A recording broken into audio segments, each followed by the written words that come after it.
Cinemática vetorial, um tema fundamental, até rimou, de extrema importância para a física mecânica, que a gente vai aliar agora os conceitos de vetores, justamente para a parte de cinemática, falando um pouco dos movimentos, sem citar as suas causas, que a causa a gente vai estudar nos vídeos posteriores, que vai ser a dinâmica, que é outra parte da física mecânica, mas que fica para um outro momento.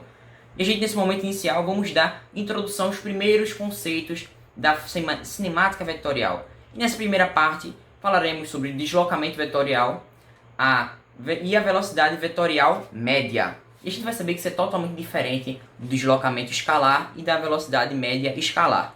E a gente vai entender tudo isso com calma. Então vamos à prática. Vamos entender o que é cinemática vetorial. Eu peço que você esqueça todos esses vetores, essas imagens, que você se concentre somente nessa trajetória e nesta partícula. Perceba que essa partícula ela vai se deslocar e ela está no momento t0, ou seja, o tempo zero, no ponto A. E em outro momento, em determinado momento, ela se deslocou e foi para o ponto B. Perceba que houve uma mudança de posicionamento. E para que a gente possa aplicar os vetores aqui presentes, vamos utilizar um ponto de referência. Esse ponto de referência, eu chamei ele de O. Ele é o ponto de referência O. E a partir desse ponto de referência, vamos ligá-lo como uma seta aqui que eu formei, que é um vetor, né? Até o seu respectivo ponto, que no caso esse inicial será o A e o outro ponto será o B, certo? Bom, perceba que esses vetores formados, que eu denominei de D1, ele vai corresponder ao vetor OA. Perceba que ele vai formar o vetor OA e ele vai ser o vetor D1. Agora observe o seguinte vetor, o outro que eu acabei de formar, o vetor D2. Note que ambos vetores ele tem o mesmo ponto de nascência, ou seja, ele nasceu dessa mesma parte, eles têm a mesma origem, porém não vai acontecer um vetor resultante neste caso, ou seja, não estamos tratando de uma soma vetorial, mas sim, nesse caso, nessa primeira parte, nesse início, nessa primeira situação, nesse primeiro exemplo, falaremos sobre o deslocamento vetorial. E esse deslocamento vetorial, como representado aqui, ó, ele vai indicar um vetor diferença. É sempre que é um vetor diferença? Não é sempre. Haverá momentos em que isso vai variar, vai ter umas variações. Porém, neste exemplo, nessa primeira situação, vai corresponder ao vetor diferença. Por quê? Porque ele liga as extremidades dos vetores. Perceba que é uma ligação entre as extremidades.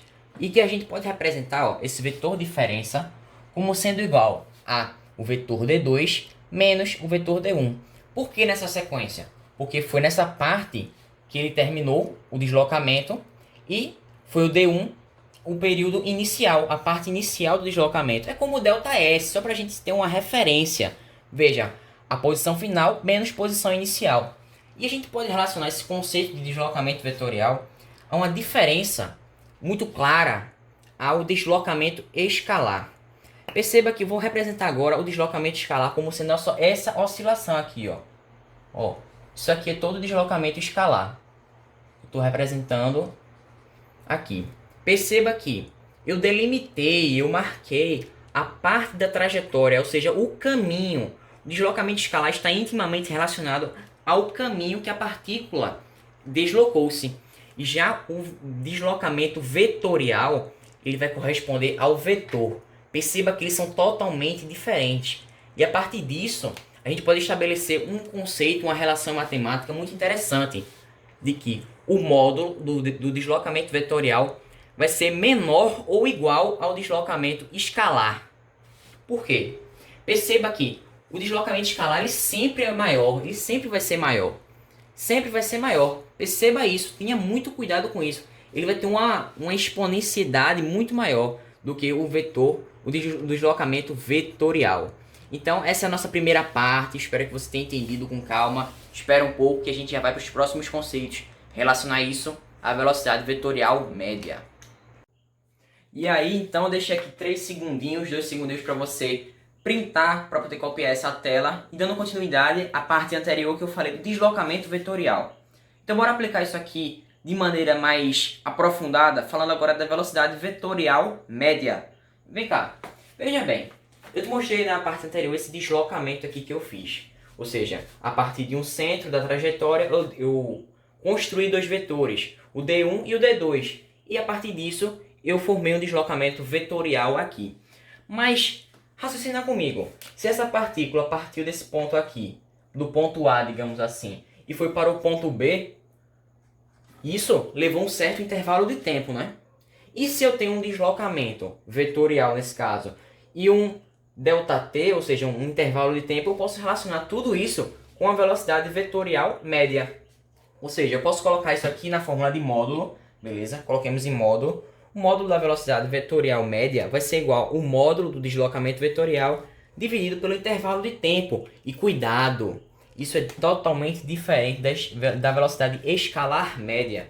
Por quê? Velocidade escalar média eu vou estar utilizando o deslocamento escalar, certo? Ou seja, eu estarei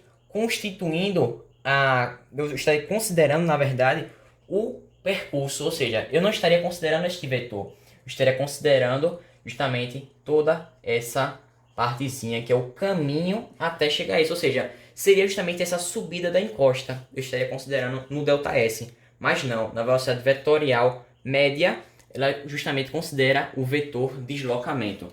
Então vamos para a prática, vamos para lá, vamos aplicar todos esses conceitos que a gente acabou de aprender. Bom, vamos ler aqui. O exemplo se trata disso, veja. Uma partícula vai descrever uma trajetória circular com a velocidade escalar constante. Escalar, não é vetorial. Constante. Sobre uma circunferência de 6 metros de raio, dando a volta completa em 12 segundos. Determine para um intervalo de tempo 4 segundos, ou seja, ele está querendo considerar somente 4 segundos. Ou seja, ele quer o deslocamento escalar, o vetorial e também a velocidade escalar. Beleza, então vamos entender aqui nessa circunferência. Bom, o ponto, a partícula, vai descrever essa circunferência total aqui em 12 segundos, porém eu quero até 4 segundos, ou seja, não me importa essas outras duas fatias que eu dividi aqui. Como você pode perceber, eu realizei uma divisão aqui em 1/3 de circunferência, ou seja, 1/3 de circunferência aqui, outro terço aqui e outro terço mais abaixo. Por quê? Porque, a questão falou que uma volta completa vale 12 segundos. E se eu quero um intervalo de tempo de 4 segundos, eu não posso considerar toda a circunferência, mas sim 1/3 dela. Então vamos lá. Bom, no primeiro caso, a questão que é o quê? O deslocamento escalar, estritamente nesses 4 segundos. Ou seja, eu não estou considerando o deslocamento vetorial, mas sim o escalar. Ou seja, eu quero somente esse percurso daqui, pela própria circunferência. Mas a gente sabe, em vidas passadas, de que o comprimento da circunferência ele pode ser calculado como 2πr. Isso para uma circunferência completa, certo? Estou considerando a circunferência completa. Porém, com uma questão que é 4 segundos, eu preciso dividir por 1/3 todo esse percurso. Já que não vai fazer nenhuma diferença. Porque se você for parar para pensar, eu estou falando de uma velocidade escalar constante. Então podemos sim dividir por 1/3 e não fará a mínima diferença. Então vamos lá fazer esse deslocamento escalar. Posso dividir tudo por 3, ó. E a gente pode também substituir esses valores, né? A gente sabe que tem umas coisas aqui estranhas, né? Esse π, esse r, a gente pode modificar. Então vamos nessa. Bom, eu acabei de dizer na questão que o raio equivale a 6 metros. Então posso colocar, ó, 2 vezes 6 vezes o π. Bora deixar o π normal mesmo? Tudo dividido por 3, já que é 1/3 de circunferência, que eu estarei percorrendo em 4 segundos. Então vamos dividir tudo, ó. O 3 vai simplificar com o 6, ambos sendo divididos por 3, ou seja, aqui ficará 2 em cima, achando assim como o deslocamento escalar, sendo o quê? 4π metros, certo? 4π metros vai ser esse deslocamento escalar. Então, vamos agora para a velocidade escalar média. Eu vou só dar uma apagada aqui, se você me dá a gentileza, para que os cálculos fiquem melhor, para que você observe de maneira mais nítida, de maneira mais clara. Então vamos nessa. Agora perceba, quando eu falo de velocidade escalar, tanto faz eu pegar em 4 segundos, e tanto faz também eu pegar na circunferência toda. Por quê? É uma velocidade constante, assim como eu acabei de te falar. Ou seja, para facilitar os nossos cálculos, bora pegar o comprimento de circunferência completo nessa letra B. Ó, letra B eu vou utilizar o quê? 2πr, ou seja, é um comprimento de circunferência completo. Só que se eu uso 2πr, eu vou ter que dividir por quanto? Uma volta completa em 12 segundos. Não posso usar 4. mas esquece, porque a velocidade vai ser constante. Tanto usando 4 segundos, eu teria que adaptar o comprimento, tanto usando em 12 segundos, que utilizaria esse comprimento total. Não importa. Então vamos utilizar esse método que vai ser um pouco mais fácil. Dividindo por 12, certo? Já que velocidade escalar média é o deslocamento, ou seja, todo o percurso dividido pelo tempo. Então vamos lá. Substituindo novamente, já que o raio equivale a 6, vamos ficar com 12 π dividido por 12. Entendeu agora o porquê que eu utilizei o comprimento total? Porque eu posso simplificar 12 embaixo com 12 em cima, ficando assim ó, com velocidade equivalente, a velocidade escalar, a π metros por segundo, certo? Agora bora para a última parte. Essa última parte é um pouco intrigante. É justamente o deslocamento vetorial. Perceba que esse deslocamento vetorial vai ser totalmente diferente do deslocamento escalar. Por quê? Nesse caso, o deslocamento vetorial, a gente vai considerar desde o primeiro princípio da partícula, ou seja, onde ela vai começar o seu movimento até o ponto de chegada dela. Ou seja, eu vou unir o ponto de partida ao ponto de chegada. Então, eu posso fazer justamente ó, esse vetor diferença aqui. Ó. Olha só, olha que coisa linda. Coloquei esse vetor diferença aqui como sendo justamente deslocamento vetorial. Isso formou o quê? Um triângulo aqui presente. E esse ângulo aqui ó, vai ser de quanto? Preciso saber desse ângulo para aplicar a lei dos cossenos. E em uma parte passada eu te falei que eu dividi a circunferência em 1/3. E se eu divido 360 graus em 1/3, ou seja, multiplico por 1/3, eu fico com quantos graus? Fico justamente com 120 graus.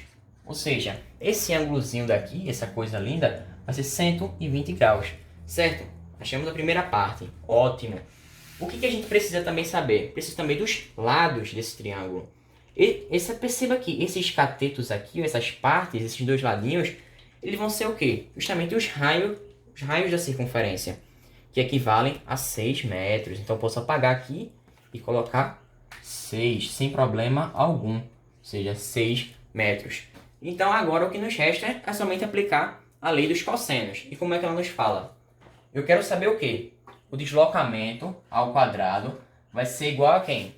A justamente a soma desses lados, todos os dois ao quadrado, ou seja, 6 ao quadrado mais 6 ao quadrado. E agora, mais ou menos, fechei um triângulo. Se liga que eu fechei um triângulo. Então vou utilizar quem? Menos. Ou seja, vamos lá. Menos duas vezes o produto desses dois lados. Vai ser 6 vezes 6 vezes o cosseno de 120 graus. Que é quanto? O cosseno de 120 graus é menos meio, certo? O que a gente pode fazer agora? Simplificar tudinho. A gente pode simplificar tudo que a gente vai fazer agora. Cortou 2 com 2. E agora o que a gente faz? Vamos lá, vamos praticar. Vamos colocar agora tudo em prática. Veja bem. Deslocamento ao quadrado é igual a quanto? 36, o primeiro 6 ao quadrado, mais 36. Se liga no sinal agora. Menos com menos. Estou fazendo uma multiplicação. Fica quanto? Mais. E esse 6 vezes 6 vai virar 6 ao quadrado de novo. Ou seja, mais 36. Isso aqui, o que a gente vai achar? Como o deslocamento sendo igual a deslocamento ao quadrado sendo 108, já que eu fiz toda essa soma. Mas eu preciso passar a raiz.